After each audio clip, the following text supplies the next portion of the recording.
Welcome to Lynn Cullen Live, talk radio without the static. Email your questions and comments to lynn@pghcitypaper.com. And now your host, Lynn Cullen. Hello, good morning. It's April 17th and it's snowing out there. But as I said yesterday, we can't complain. We don't have 3 feet of snow on the ground. My sister's in Chicago. I don't know what the snow level is there. Suze, what do you guys have? Well, no, we lucked out. Today it is probably around 30 degrees and sunshine for the first time in 3 days.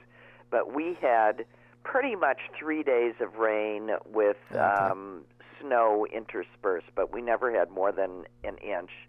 Our mother, however, whom I checked on just before I called in, went out yesterday. I'll hand it to her. Yeah, she did. So they had over 3 feet of snow there. Yeah. She said, she snuck out with a friend for lunch, even though people are being told to please don't go out if you don't have to. But she said, my God, everyone was just desperate to get out because everybody been imprisoned in their homes for 2 to 3 days. So, yeah. When you have these historic weather events in all over the country, it's just really amazing. It's amazing. It really is. And, it's interesting because, for example, we were discussing safety issues, when this all started, and realized that she needed to sleep with the window open in her bedroom because all of the furnace vents might be covered and there might be carbon monoxide issues happening. Right. It's like... Right, and she's talking about when she's out now. Don't survive to accidentally kill yourself. And she's saying when she's in the car now, she's going in taking different routes because she doesn't want to have to make a turn if there's not a light or a stop because no one can see anybody else because you can't see around 12-foot corners. Right. So she says, I'm thinking about it. I don't want to turn in a situation where somebody wouldn't know I was couldn't see I was there. God almighty. So anyway, this was something I've been hanging on for some time, but the havoc that this climate change is having on nature is really, as usual, we're not paying attention to that. We're paying attention to our own issues with it. But there was a piece that I read about how some species are going to be wiped out by this, plants and birds, especially. Well, polar bears are like 5 minutes away. But here's what's happening, though, in terms of spring not coming when it always has. Plants are coming up before their pollinators, or the pollinators are arriving before the plants. And when this happens, and if one of the species or both don't start immediately recalibrating it, they're screwed. They're screwed they're both screwed. The pollinator doesn't have their life cycle depends on each other. Right. And this is happening, and I read an article in which all of these plants are doomed. There's an orchid, and you learn about, who knew? The plants are so amazing. This is an orchid that relies on deception to reproduce. Women have been accused of that too, I know, in the past. But also men, may I point out. Well, that's true too. Oh no, I'm sterile. Yeah. Oh no. But this orchid, its body looks like an insect, and it releases a pheromone that tricks male bees into thinking that it is a queen bee. And without that deception of these clueless male bees, that orchid would cease to exist. It's called pseudo-copulation. And it only works because that orchid blooms in a very specific little window. Shortly after these lone male bees emerge from hibernation before the female bees appear. I mean, it is. Think of all these things have to happen, and this has been working like this for the orchid forever, but now things are all screwed up, and these flowers are not being pollinated, and it really is assumed that they're finished. They're not going to make it. Well, let me just say something though. The people have been working to in anticipation of this for years. For example, the Botanical Garden in St. Louis houses DNA and seedlings and whatever it takes on every plant known. Well, actually, and no, for there's precisely these yeah, reasons. Yeah. Well, there's that. And somebody needs to save one of those bees, and someone needs to save one of these orchids, and then when things settle down to a new norm, you reintroduce.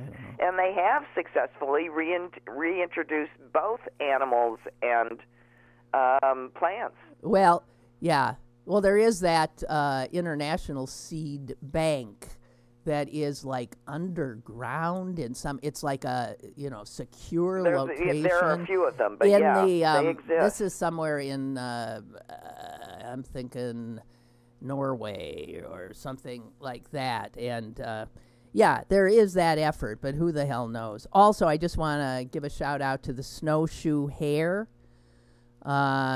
Cute little bunny rabbit that stays alive through camouflage, so that in the winter it's white, and in the spring it turns brown, and it's getting screwed because it's staying white when it's supposed to be brown, and brown when it's supposed to be white, and I'll tell you, its main predator is the lynx, and the lynxes are happy about this, but the hares are taking it on the chin. There's something funny about that, but I don't know. I was thinking of chin hairs. Okay. So I got one more little thing here, and then we'll get into some of the meatier issues. I love this story. So this teenage girl, she's 19, with a great name. Listen to her name. Vega Blossom. Does it sound like a stripper? Vega Blossom? It sounds like a stripper, doesn't it? Okay. Vega, V-E-G-A. Vega Blossom. Oh, B-E-G-A, not Vega, like a... Vega, V as in Victor. Okay. Yeah, Vega. Okay, Vega. Okay. Blossom. Vega Blossom. Got it. She's 19 years old. And she is, she's big. I mean, she's heavy. And she was, this is somewhere in Indiana. She's at a bakery. She's standing in line. And she hears some jerk woman behind her say this: "Let's hope this fat bitch doesn't buy all the cupcakes." Do you believe that? And so the good news is Vega Blossom hearing that and having actually a little wad in her pocket, stepped up and bought all the friggin' cupcakes.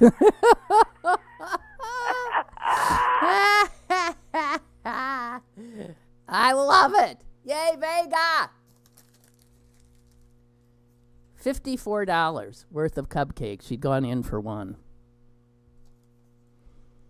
Doesn't matter. No. Okay, and now, Susan, before, and because you're a good BSer, and you're better at science than I want you to listen I have read this thing once or twice, and I still am blown away. But I want you to see if you can follow this. It's essentially a machine that has been developed, a device that has been developed that can read our minds. In other words, you just have to think about something and it understands. I'll just read what I'm looking at here. Well, that's dangerous. Well, duh. Listen. Oh, my God. Researchers from MIT have created a wearable device that can recognize nonverbal prompts like thought. So essentially reading your mind. Now, wait a minute. Did they say like thoughts? It said nonverbal cues. Nonverbal prompts. A thought is not a cue. And then they say essentially reading your mind. Okay, but did they say your thoughts? No, or was they that say your editorial essentially. comment? They also said essentially reading your mind. They said it's called the alter ego. Okay, but they didn't use the word thoughts. Yeah, they did. Okay. So, the quote is, can recognize nonverbal prompts, essentially reading your mind. That's a quote. Okay, that answers my question perfectly. Thank you. Okay.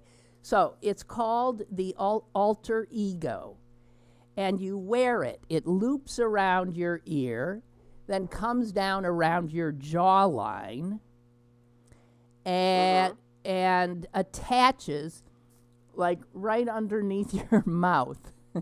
I'm looking at a picture of it, and it doesn't look all that different from maybe somebody wearing a head mic, but it sort of touches under your mouth and comes along your jaw, and it contains electrodes that detect, and here again quote, detect neuromuscular signals in your jaw and in your face that are activated by internal verbalizations. Internal verbalizations, or in other words, the words you're saying in your head. Yeah, but that does make sense to me because it's not the words you're saying in your head. It's the reaction that your body has to what you are thinking. So, for example, my dog communicates to me beautifully, non-verbally. He will, stand in front of me, and then he will stare pointedly at what he wants. I know, but you have learned. Reading his mind. You have learned to understand. I'm reading his verbal. Yeah, his that's right. nonverbal cues. But your jaw tightens when you're resolved to do something. There are all these little things that happen in one's body in response to or imminent action. Okay. And this machine or this sensor, they have been able to program it with what those things are, program them into this, and you add them up, and it amounts to if this happens, and this happens along the jawline, the action about to happen is this. It would be unique, though, to every person. So the device would have to learn the person, right? I mean, not everybody. No, there's only X number of different ways that the impulses work, and it reads those, which might be different in each person, but they add up to the same things when the machine interprets each of those different things that are occurring in that person. Bullshitter. Okay, listen to this. Invisible to the human eye, these signals are fed into a machine learning system that associates specific signals with words. So a user can control other devices without any movements or audible voice commands. For instance, in a video demonstrating this thing, a completely immobile user that is wearing one is able to scroll through a video menu by simply thinking directions. So he thinks. Well, wouldn't that be wonderful for people with Lou Gehrig's disease? Yeah. And in tests, the device showed 92% accuracy when trained on. Now, listen, you end up having to sort of train, I guess, each one when trained on the relatively limited vocabulary of 20 words. So this is still obviously in development, but you're right. Imagine somebody who cannot. You'll be able to put this thing on, and it will be able to understand what you want done. Well, geez, I mean, I'd be wearing one all the time when I was walking in Chicago, and and if someone threw me in the trunk, and tied my hands behind my back, I'd say, What? I'm in the trunk of a car. What would it say? Open the trunk? Or close the door. I mean, it can be used in all sorts of nefarious ways as well. It's, Well, that's all. Unfortunately, yes, of course. Because unfortunately, Susan, you immediately think of a positive. Oh, imagine what this would do with somebody with ALS. On the other hand, bad people always, whoa. Right. And they always ruin everything. You can kidnap someone and be across the room and order a robot to close the door and lock it. Oh, God. Or order the door to close itself and lock it. You have to wire your whole house for this stuff to work. Unbelievable. All right, so But that wasn't hard to understand, Lynn. Well, I mean, it creeps me out. Okay, but that's different. I mean, essentially, you could strap this thing on and it reads your mind. I mean, that's where I sort of just started to freak. And I've had a fantasy. When I used to be a television reporter, I used to have this fantasy, and I'm sure it'll come true if it hasn't already. To me, it was total science fiction. But in doing a story, I was always constrained, ultimately, by the pictures that the photographer provided me, right? Of whatever it was I wanted to cobble together into a story. And in my mind, I would see exactly what I wanted. I'd like that, and then, you go in, and then you sort of pull back, and you do this, that. And, of course, there was no way I could micromanage a photographer like that. They'd kill you. But I used to dream that my eyes were cameras. And in just thinking what I... No, I don't think we're far away from that. No, I don't either. I don't either. I could literally create the video I wanted by looking at it and imagining. I don't know. But, yeah, of course, you're right. Everything... You could zoom in and out at will. Yeah, well, we're getting pretty close to that one. That's not such fantasy. I know. All right, so... Sean Hannity. Yeah. Yeah. I mean, he screws himself just by his own words. He's on the one hand he's claiming attorney-client, or they're claiming attorney-client privilege. Right. Exactly. And on the other hand, Sean Hannity is he's saying, not my lawyer. I never paid that guy a dime. Right. He's not my lawyer. Yeah. He's not my lawyer, and more importantly, I never paid him for advice. Now, you don't. The privilege arises out of the contractual relationship between client and attorney. Right, and he was saying none exists. There is no contractual relationship. There is no right. There's no attorney-client privilege. Right. So I don't know what it is, and I don't know whether it's anybody's business. But neither one of them can claim that it's not. It's off limits. It's not. Exactly. By at least until one of them is proven a liar. Well, I mean, Hannity essentially called, then Cohen and his attorney liars because they said he was. I mean, these guys, it would do a disservice to. Well, he said that he consulted with them, that no Yes. third party was involved, and he never paid him a cent. And the only thing important about that is the third one.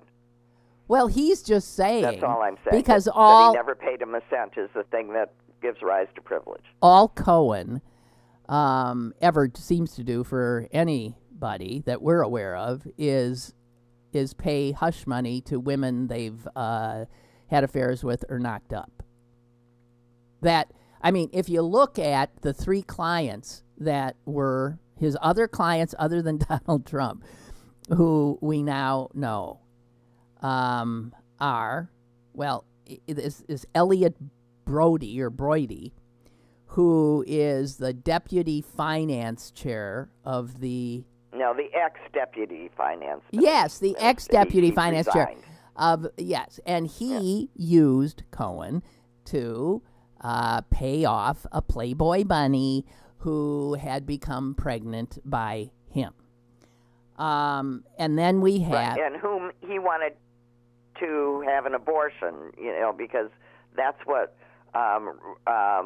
self-righteous Republican pro-life men do. Right, yes, they we have know. their mistresses get always abortions. get abortions while they deny... Always. Yes, while they It's deny like that right number to one others. rule in the Right. Republican man's handbook. Right, abort. Right. And also, well, while we're there, and the funny thing is that there were 3 people who held that position for the Republican National Committee, the deputy finance chair. No, actually 2. And they were Elliot Brody, who now in shame has, or embarrassment, has resigned that position.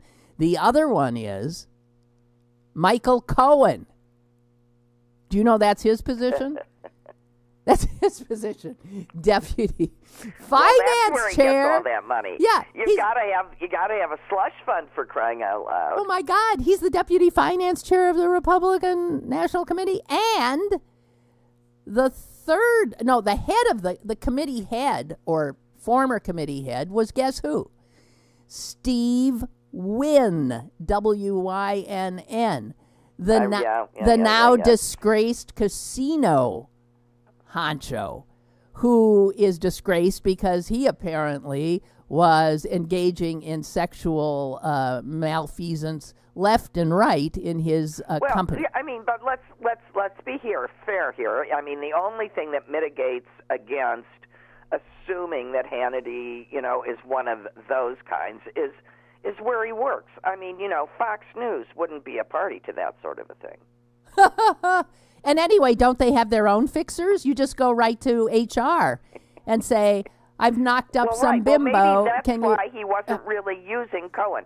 Maybe he was just checking with Cohen to see if what the in-house people were doing was correct. If all you knew of humanity and manhood was these Republicans on display, my God, you would just say, let's just give it up. And, I mean, this is the most... Let's just get some sperm, put it away, and get rid of these things. Yeah, we don't need them. Enough. I mean, enough. What a repulsive... Really? I mean, we expect, whole religious institutions to stand up and disavow the more radical among them. Well, I think all you guys need to stand up and throw the bums out. You're in a conspiracy of silence. You need to stand up and say, I'm not a bum, but that one is. And then you help us out here. And imagine the evangelicals standing with them. Man, standing with them shoulder to shoulder with these most despicable, immoral human beings. It's. Did you see the cartoon? I'm going back to using a phrase that I think works very, very well. I just think we should start asking people what Jesus would do again. They wouldn't know what Jesus would. Both ways. I'll tell you what Jesus would do. And this is their guy. You think if there's a war in Christianity and this is your guy, the enemy is you. You think Jesus wouldn't even bother throwing the money changers out? He'd be too busy cleaning out all of Washington, D.C. and the Republican Party. Oh my God, what disgusting human beings. We got a call. He might be rescuing all the Mary Magdalens. God, unbelievable. Wait, I'm going to get to the call in just 1 second. There was a great cartoon I saw with a group of evangelicals who were, looking at a cross on a hill, and Donald Trump was embracing the cross, and the evangelicals were looking on and in such delight that their leader was such a man of religion. And the little bubble over Donald Trump's head while he's embracing this cross is he's looking up at it and he says, "A T for Trump." Oh, I did see that one.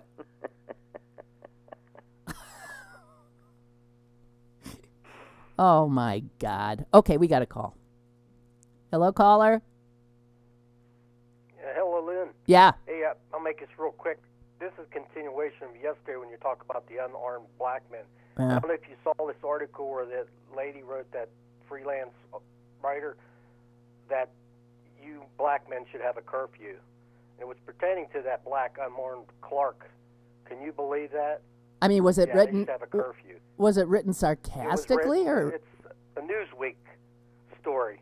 I mean, was it written sarcastically that you black guys should be in bed by 9 so you won't be killed? Or? Yes, they should be in, and you won't get killed then, I guess. But I'm saying she wasn't serious. No, she was. What? She was, yeah. That's all What? I got. I'll see you. All right, bye. What? Are you kidding me? She was saying we're going to imprison you for your own safety. So I mean, the answer we've for got what? 2/3 of you in jail now for marijuana, and the other third we're just going to imprison because it's not safe for you on our streets anymore. Unbelievable.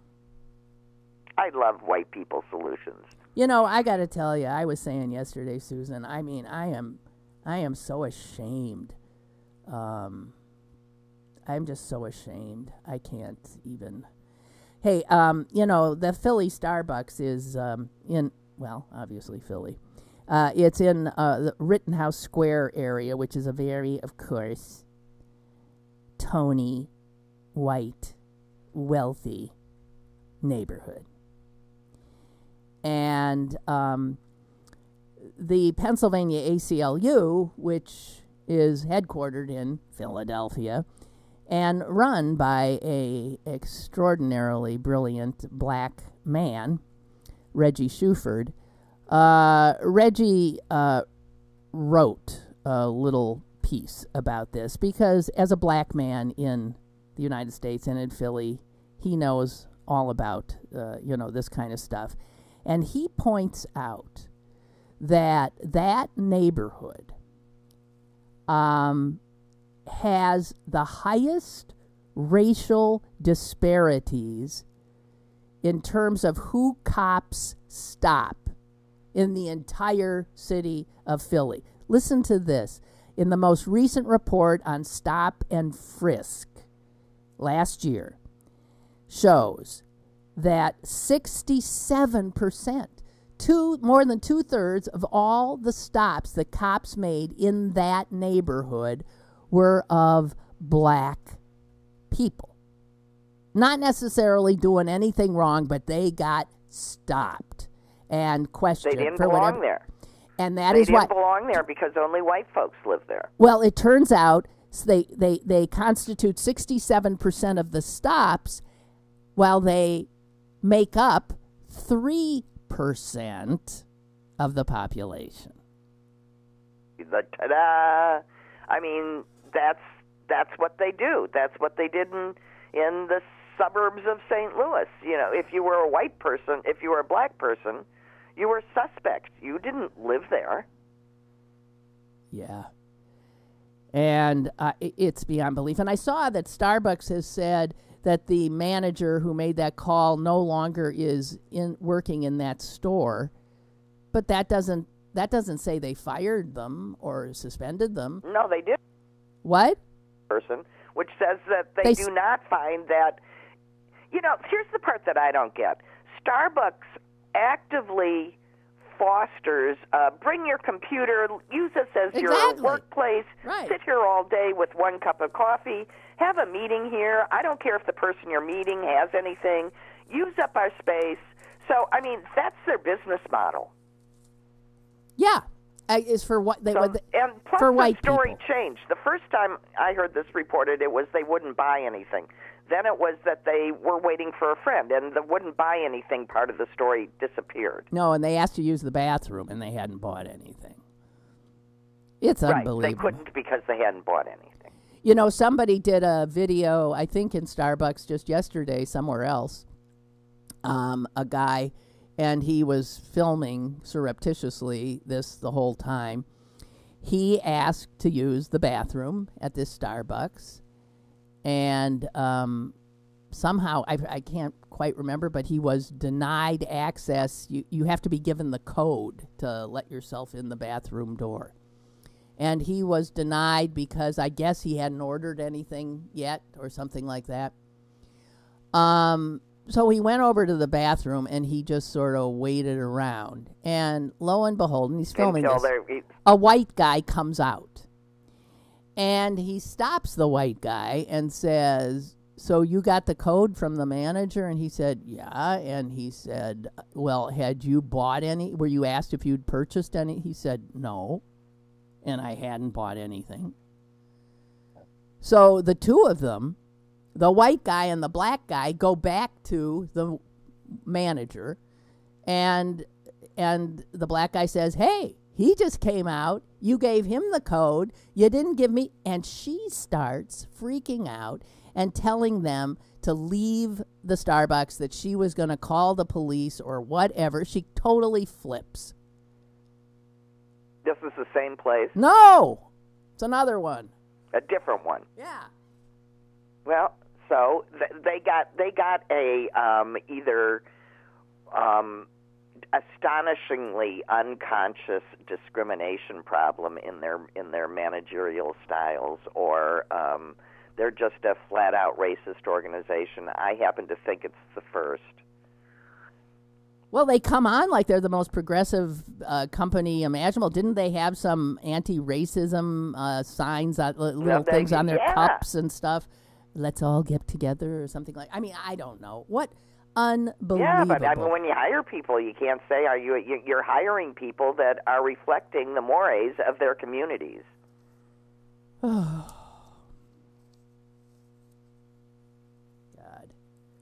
Okay, I've got a little statistic here, which is also depressing. I'm sorry. The number of people killed by guns in this country, okay? All homicides, of all murders in the United States in 2016, literally 75% of them were done by guns. And listen to this. I mean, most of us would say, yeah, so big shock. 75% of all the murders done by guns in the United States. These are the most recent stats. And that, ladies and gentlemen, is higher than it was in the 1920s with Al Capone and the gangsters shooting up every place and all that kind of stuff. And the Valentine's Day Massacre. Yeah. I mean, they made a movie out of that because it was so rare. I know. Well, that looks like, a Pollyanna wondrous, wonderful time of peace in the United States compared to now. And we don't even realize it. We just accept it. The share of total homicides committed by gun is now higher than it was in the early 20s at the start of Prohibition, also higher than the early 90s with the peak of the crack-fueled crime wave. Remember all of that? We've surpassed anything this country has ever seen before, and we do nothing.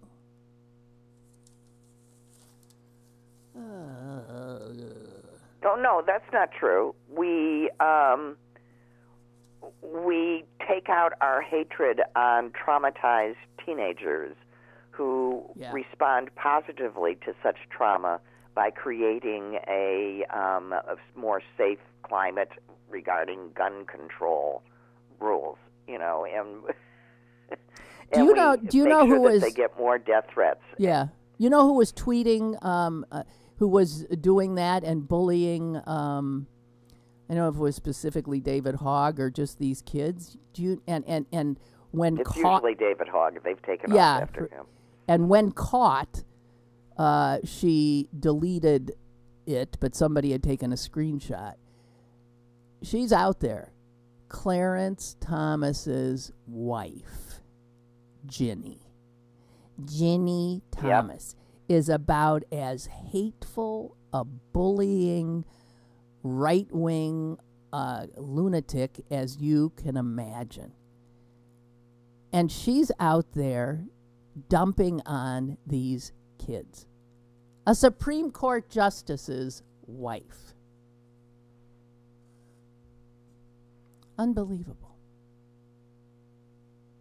I'm telling you, Republicans, how anyone of good conscience can be a member of this party in this time is beyond me. Absolutely beyond me. Yeah. Susan, you sent your family members a little piece that I enjoyed about the head of Penzi Spice Company. And Penzi Spices, we've got one that I'm aware of in the Strip District here. It's just a beautiful store.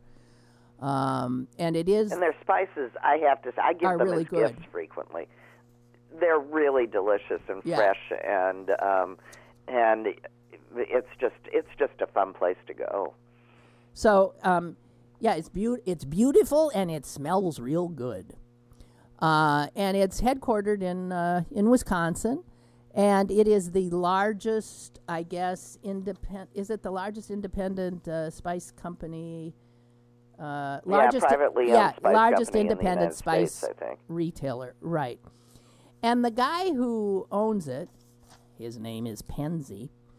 A week after Donald Trump was elected, the guy who owns this company that has stores all over the country sent an email to thousands of people, all the customers whose emails he had, people who purchased products in his store, and he said this: the open embrace of racism by the Republican Party in this election is now unleashing a wave of ugliness unseen in this country for decades.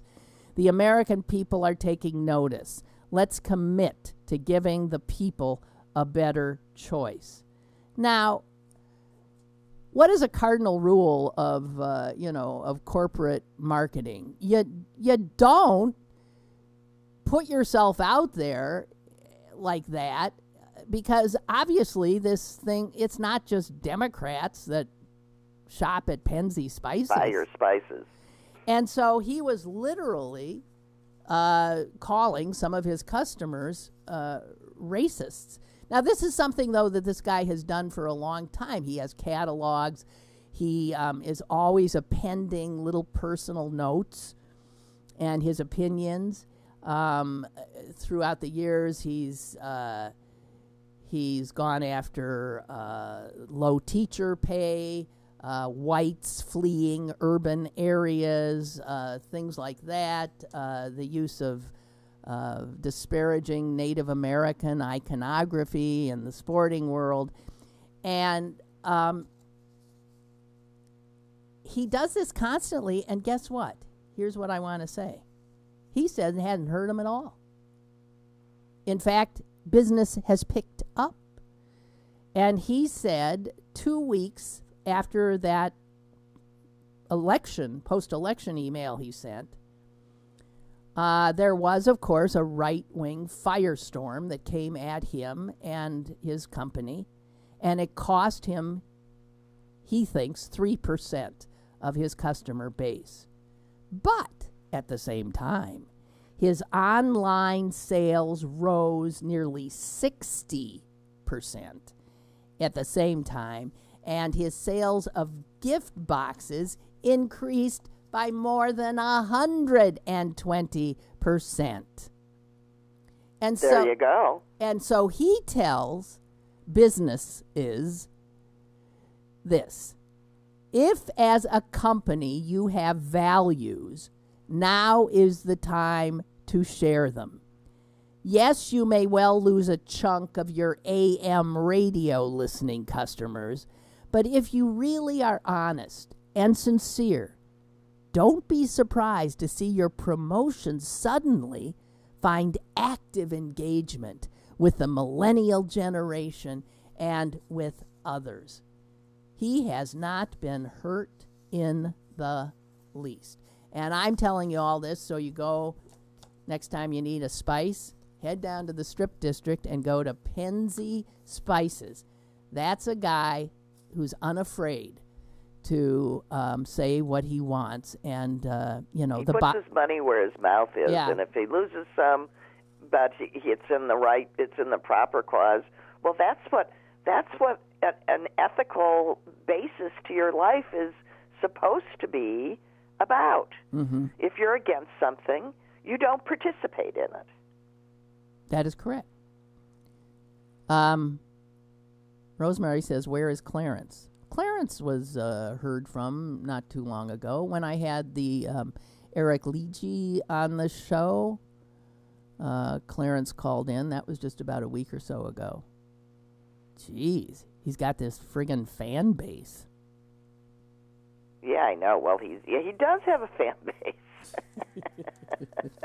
Well, he's out and about in the community, He's a nice guy. He's a man of specific opinions, yes. Anyway, yeah, Suze, something happened in the state capitol here in Harrisburg yesterday that has happened in a few other states as well. You know how they get their marching orders from the, like the Koch brothers who come up with these ideas. And Right. From a think tank that writes their legislation for them, yeah. Yeah. I forget, is it called ALEC? That's where most of this crap comes from. Anyway, our House of Representatives voted overwhelmingly yesterday that to prohibit abortions based on a diagnosis or even a belief that the fetus has Down syndrome. They did this without holding a single public hearing, without input from doctors, parents who have been in, have had this come up in their lives and listened to, how they dealt with it. And this, again, the brilliance, in fact, of the anti-abortion folks is that they don't care if it's not constitutional. There's no way that's constitutional. There's no way that a woman, given Roe v. Wade, can be compelled to essentially. No, she's got an absolute right to make that. That's her decision for any reason, right? Up to 24 whatever weeks. Your state allows in terms of weeks. Well, state law here is 24 weeks, although it does not allow termination based on gender. Critics say this is like state-imposed pregnancy. How dare this? Well, it is. How dare this bunch of men, and it's overwhelmingly men. How dare this bunch of men? Here's what I have to say to women. The way around this rule is simply do not allow your doctor to do any tests for Downs if it doesn't matter to you and you would keep that child anyway, but you would like to know, simply do not have any of that test or ask for any information about that at all until after 24 weeks. Then when you go to your doctor, you can say honestly that has nothing to do with it. That's not the reason. But, I don't know what else to say. You'd have to abort without knowing. Listen, there's an opinion piece actually in the New York Times today written by a man who he and his wife were told they were carrying, she was carrying a Down syndrome child. And they agonized about what to do. They looked into, they researched it. They did all this stuff. And their decision was they went ahead and had their child, whose name is Aaron, and who's been around in their lives now for some time. And they don't regret their decision one bit. But he says, my wife and I are pro-choice, and we are opposed to placing limits on abortion. He says, nonetheless, I wish more people would choose as we have. And for this to happen, we don't need laws. We just need more people to educate themselves about what it is to have a child with Down syndrome. There's a story in the local paper here from a woman who did the same thing. She says, choosing to continue our pregnancy was our decision, but we don't want politicians in Harrisburg making that choice for any other woman facing similar circumstances. It is for the parents of the child to make that decision. Another woman. Let's be honest. It's not like. Well, first of all, children with Downs, are coming with a range of capabilities and needs. Right. Just like any other kid. Right. But at the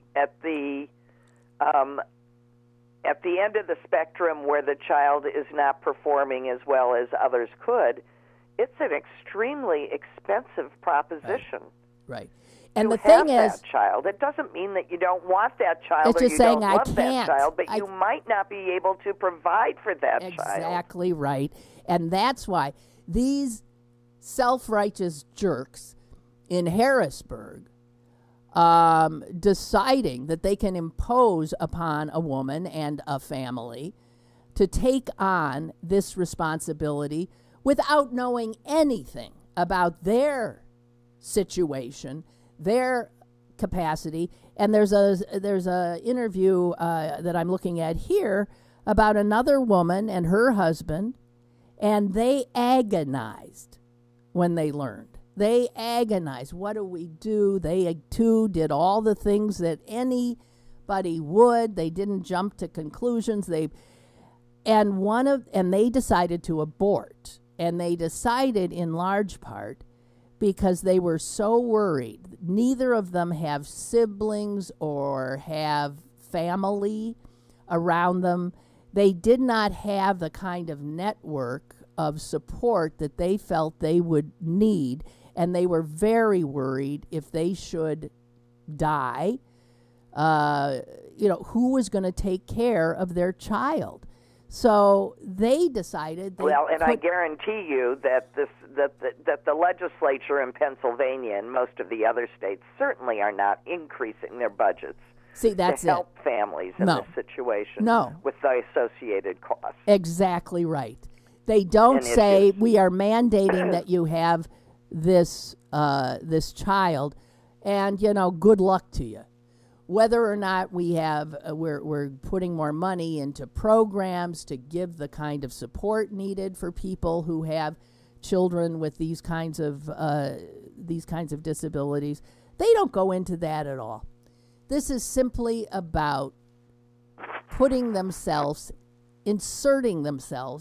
in a choice that obviously should only belong to the people who will be affected by it. And this assumption that people willy-nilly do abortions is so offensive to me. Susan, when I adopted, I had to, this was very, when you start an adoption process and you're working with an agency, you have to jump through so many hoops, it's incredible. You have to answer questions like, would you accept a child with, and then there's I remember going through this thing of all these disabilities.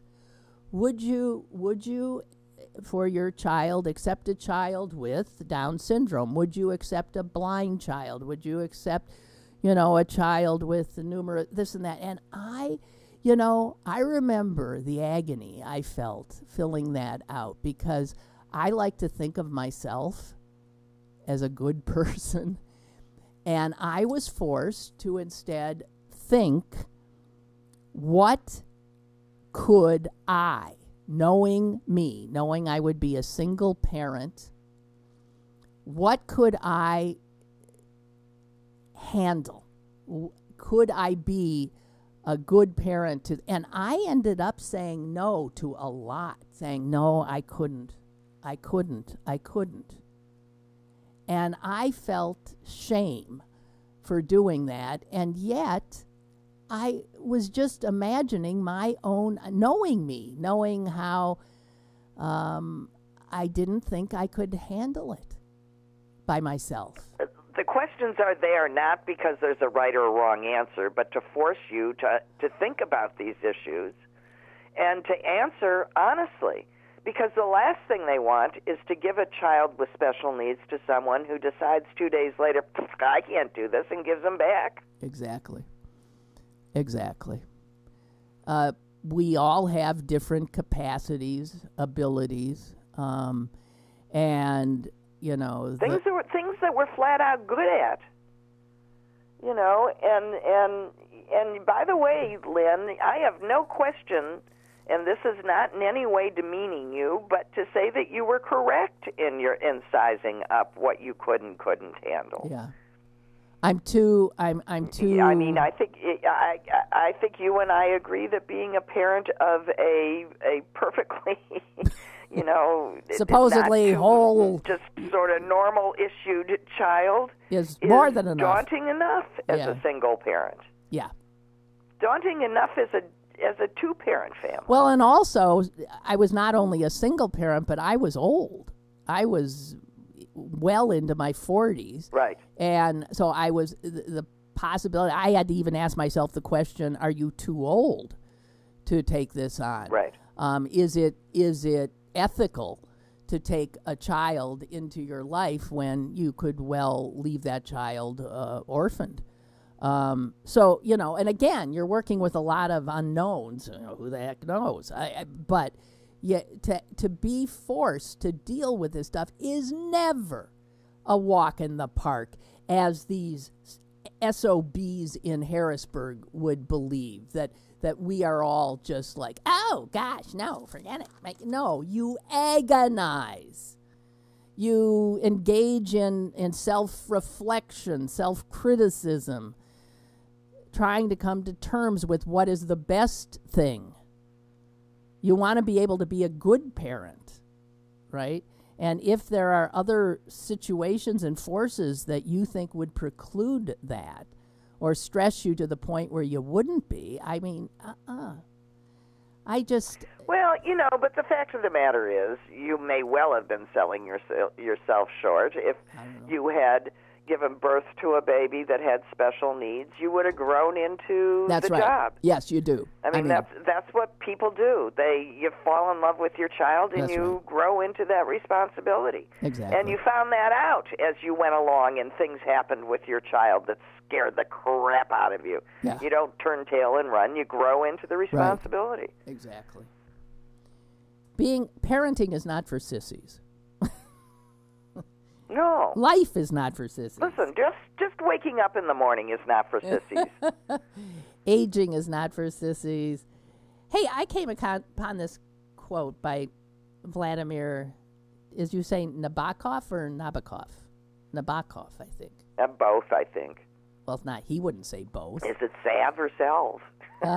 Is it? Yeah. Susan and I and her daughter went back and forth the other night. It started with the two of you arguing about how to pronounce the word. I'm giving it to you now. S-A-L-V, as in Victor, E. S-A-L-V-E. And not surprisingly, Susan and I both say it the same way, which is salve. Salve. Salve. Her Means daughter, ointment. her daughter says salve. And they were going at it. Blah, blah, blah, blah, blah. And then somebody Until said, Lynn sends the dispositive text, which says simply, pronounce H-A-L-V-E. yeah, do you say H-A-L-V? Do you say halve that, or do you say have it? I mean, I don't know. Have it. But it turns out that it depends on the dictionary. Both are correct for salve and salve. I just think salve sounds weird. Mm-hmm. And the other one I think, mispronounced, Well, Susan. and I do think that it was originally pronounced that way, and English got lazy, and that became the pronunciation. So the other one, though. So people like you and me, 80 years ago, were going nuts when people started saying lazy salve instead of salve. Yeah, that's true. Now, the other one that Susan and I pronounce in a way that I don't think many people do is little kids like to play with C-R-A-Y-O-N-S. C-R-A-Y-O-N-S. Crayons. Most people say crayons. C-R-A-N-S. Crayons. That's what it's. Susan and I say crayons. Well, we really slur over that diphthong. We say it's sort crayon. of there. It's sort of there, like in a pause. Crayons. I don't think you're putting something in. I don't. I would always say crayons. Give me, Yeah, give me where are the the burnt. crayons? Give me the burnt sienna crayon. C-R-A-N, and that ain't. I don't think that's right. So crayons That's and your favorite color, salve. bird sienna. Okay, well, now wait. I have to get to this Nabokov quote before we run out of time. And it sort of blew me away because I wondered if I agreed or not. Okay, everybody ready? He said, it's another word thing. The word reality is one of the few words which means nothing without quotes around it. In other words, he is positing, is he not, that there is no such... There isn't really such a thing. Right. You cannot say Its reality is in the is individual. Do you think that's true? I have a caller. No, because that suggests that there are no objective facts, and makes him a Trumpster of the first order. Yeah, that's what I think.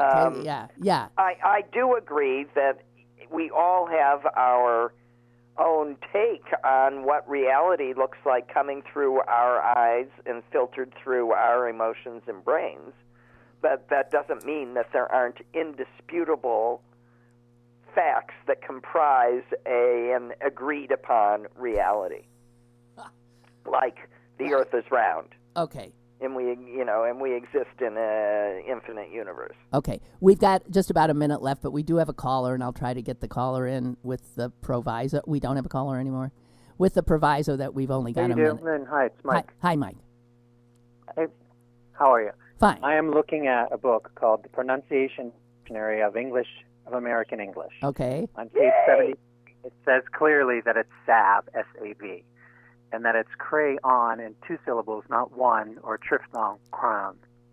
Yeah, well, I don't disagree with either of those. It's salve, huh? It's not salve. So you can't go to a regular dictionary. You have to go to a special dictionary called the Pronunciation Dictionary. Okay. Salve and crayon. And because it's standard American English, if you go to the British one, it could be different. Oh, yeah. But because we're all American, oh, yeah. how we pronounce it is salve and crayon.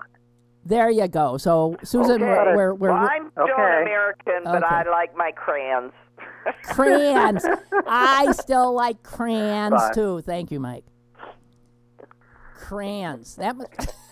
I don't care about the crayons. I'm more concerned about that damn salve.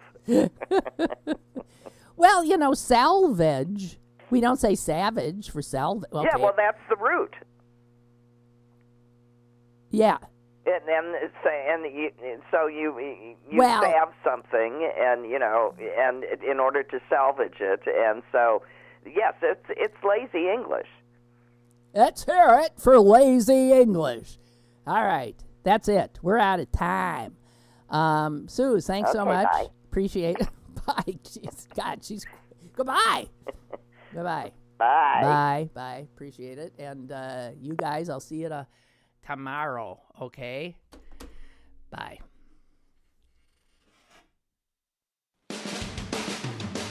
Lynn Cullen Live, Monday through Friday from 10 a.m. to 11 a.m. and archived at pghcitypaper.com. The opinions expressed on Lynn Cullen Live are those of the host and do not necessarily reflect the viewpoints of Pittsburgh City Paper or its advertisers.